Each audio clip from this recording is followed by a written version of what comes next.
आज हम बात करने वाले हैं एक लड़की के बारे में जो अपने मम्मी पापा से अक्सर वादा किया करती थी आईएएस बनने का।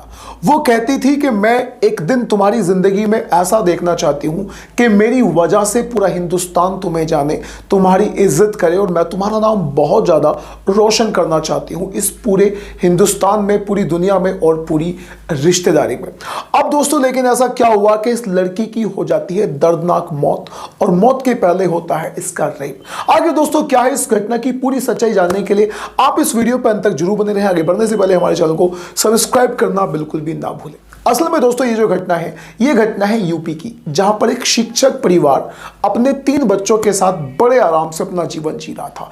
असल में जो बड़ी बेटी थी वो अक्सर आईएएस बनने की बात किया करती थी और आईएएस बनने के लिए वो प्रॉपर तरीके से अपने मोबाइल पर ऑनलाइन क्लासेस लेकर पढ़ा भी करती थी, क्योंकि आजकल जो क्रेज है वो ऑनलाइन पढ़ाई का बहुत ज्यादा है।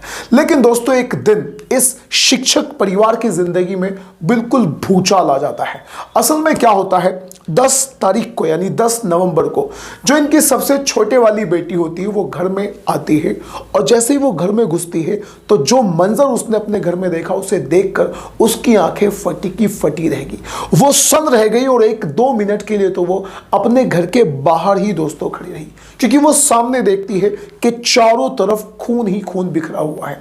जो जीना होता है उस पर भी खून है, दरवाजे पर भी खून है और जो बेड है लेटने के लिए उस पर भी खून है। और जब वो आगे बढ़कर देखती है तो उसकी जो बहन है, बड़ी लड़की जो असल में आईएएस बनना चाहती थी, उसी की लाश पड़ी हुई है। उसके पूरे शरीर पर खून ही खून लगा हुआ है। अब इसे देखकर उसकी चीख निकल जाती है। उसकी चीख को सुनकर जब वो चिल्लाती है तो आजू बाजू के बहुत सारे और भी लोग वहां आकर इकट्ठा हो जाते हैं। अब दोस्तों आनंद फानंद में ये लड़की अपने पिताजी को फोन करती है, यानी इसके पिता जो टीचर हैं, जो एक शिक्षक हैं, उनको फोन करती है। वो आते हैं और वो भी इस मंजर को देखकर बहुत ज्यादा परेशान हो जाते हैं। आखिर अगर किसी अपनी कोई भी पिता हो इस दुनिया में, जब वो अपनी बेटी की लाश, वो भी नग्न अवस्था में बिल्कुल पूरी तरह नेकेड देखता है और खून से सनी देखेगा तो 100% वो 1-2 मिनट के लिए तो दोस्तों सन रह ही जाएगा। फिर वो जैसे तैसे हिम्मत जुटाकर पुलिस को फोन करता है। पुलिस वहां पर आती है और पुलिस भी इस मंजर को देखकर, खौफनाक मंजर को देखकर तय नहीं कर पाती कि आखिर इसकी इन्वेस्टिगेशन यानी इसकी छानबीन करी जाए तो दोस्तों कैसे करी जाए। आखिर पुलिस का तो एक काम ही होता है इस टाइप के या किसी भी टाइप के केस की छानबीन करना। पुलिस अपनी छानबीन में लग जाती है। शुरुआत में जिस पर पुलिस की नजर आती है, जो भी शक के दायरे में आता है, पुलिस घर वालों से उनके बारे में पूछती है तो घर वाले उनके बारे में बिल्कुल क्लीन चिट देते हैं कि इनसे तो हमारा दूर दूर तक का भी कोई मतलब नहीं है। लेकिन दोस्तों फिर पुलिस की जो नजर है वो पड़ती है उस लड़की के मोबाइल फोन पर। अब मोबाइल फोन में पैटर्न लॉक लगा हुआ था, इसीलिए पुलिस उसी समय पर उस मोबाइल का जो भी उसके अंदर है उसे नहीं देख पाती। तो बस उसमें पुलिस क्या करती है कि पुलिस उस मोबाइल को लेकर चली जाती है पुलिस थाने में और 2 दिन के बाद उस मोबाइल के पैटर्न को तुड़वा कर या फिर उसे खुलवा कर जिस घटना का पुलिस खुलासा करती है उसे सुनने के बाद आप भी 100% सन्न रह जाएंगे और सोचने पर मजबूर हो जाएंगे कि क्या दुनिया में ऐसा भी हो सकता है। और कहीं ना कहीं ये खबर आपको एक सीख भी देगी कि आप अपने बच्चों को या अपने आप को या अपने रिलेटेड किसी भी इंसान को किस तरह से दोस्तों सुरक्षित रख सकते हैं। असल में उसमें खुलासा होता है कि जो ये लड़की है ये एक लड़के से चैट किया करती थी, यानी जैसे ऑनलाइन क्लासेस लेती थी तो ऑनलाइन क्लासेस लेते लेते ये एक लड़के के संपर्क में आती है जिसका नाम होता है राज गौतम। राज गौतम की उम्र 25 साल है और वो यूपी के ही उन्नाव का रहने वाला है।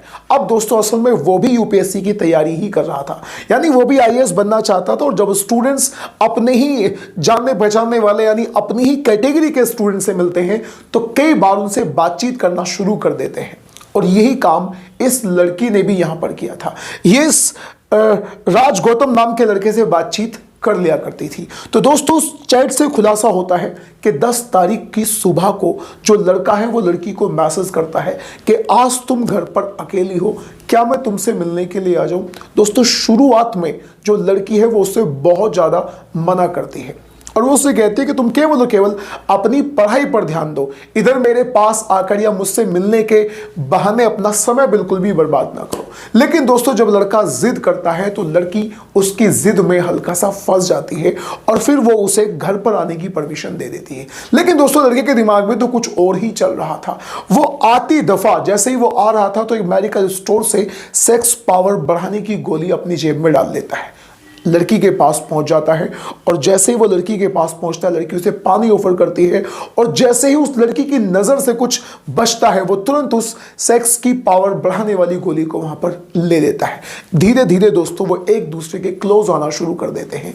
लड़की शुरू में मना करती है कुछ भी करने से, लेकिन अब क्योंकि वो दोस्त थे और वो वहां पर आया भी था तो लड़की भी इस बहलाई में आ जाती है और उसकी बातों में आकर वो दोनों सेक्सुअल रिलेशनशिप बनाना शुरू कर देते हैं। लेकिन दोस्तों थोड़ी ही बहुत देर में जो लड़की है उसे बहुत ज़्यादा दर्द होने लगता है और वो इस प्रक्रिया से यानी सेक्सुअल रिलेशन से हल्की सी परेशान होने लग जाती है और वो उस लड़के से मना भी करती है कि बस करो, अब मैं बहुत ज़्यादा परेशान हूँ, मेरे को दर्द हो रहा है। लेकिन दोस्तों वो लड़का नहीं मानता और फिर वहाँ पर बहुत ज़्यादा उसका जो निजी पार्ट होता है, उसका जो प्राइवेट पार्ट होता है लड़की का, वहाँ से ब्लड आना शुरू हो जाता है। ब्लड आता आता बहुत ज़्यादा ब्लड आता है, लेकिन जब तक वो लड़का रुका तब तक बहुत ज़्यादा देर हो चुकी थी। चारों तरफ खून ही खून बिखर चुका था। अब दोस्तों लड़का भी यहाँ पर घबरा गया। उस लड़के ने इस बात को खुद कबूला है कि मैं वहाँ पर घबरा गया था। जब पुलिस ने इस केस की छानबीन करी, पुलिस ने लड़के को पकड़ा तो उसने इस बात को खुद कबूला कि मैं घबरा गया था। अब वो लड़की दोस्तों उससे हेल्प की गुहार लगाती है कि कुछ भी करो मुझे डॉक्टर के पास लेके जाओ, लेकिन वो ऐसा नहीं करता। जब वो उसे छोड़कर भाग रहा था, यानी जब वो डर जाता है बहुत ज्यादा तो वो उसे छोड़कर भागने की पूरी फिराक में लग जाता है और जैसे वो उसे छोड़कर भाग रहा था तो वो लड़की भी उसके पीछे पीछे वहां तक भागती हुई दरवाजे तक आती है। लेकिन फिर बाद में वो अंदर जाकर दोस्तों उसकी मौत हो जाती है बहुत ज्यादा ब्लड के बह जाने से। अब यहां पर क्या हुआ होगा? यहां पर दोस्तों ये हुआ होगा कि जो लड़का है वो तो घर से भाग गया और लड़की ने अपनी बदनामी के डर की वजह से शायद मोहल्ले वाले किसी भी आदमी को अपनी स्थिति के बारे में नहीं बताया होगा, बशर्ते और इसी कारण as a result of this particular situation she just died. अब दोस्तों इस तरह की घटनाओं से अपने आप को बचाने के लिए ही इस टाइप के जो कार्यक्रम हैं, इस टाइप की जो बातें हैं वो आप लोगों तक पहुंचाई जाती हैं।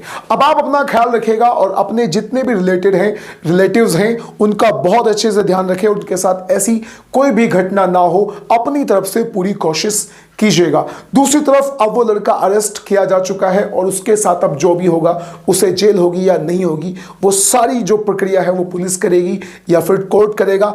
आप लोगों का इस घटना के बारे में क्या कहना है अपनी राय कमेंट बॉक्स में जरूर दें। मिलते हैं किसी अगली वीडियो में। Till then bye bye and take care.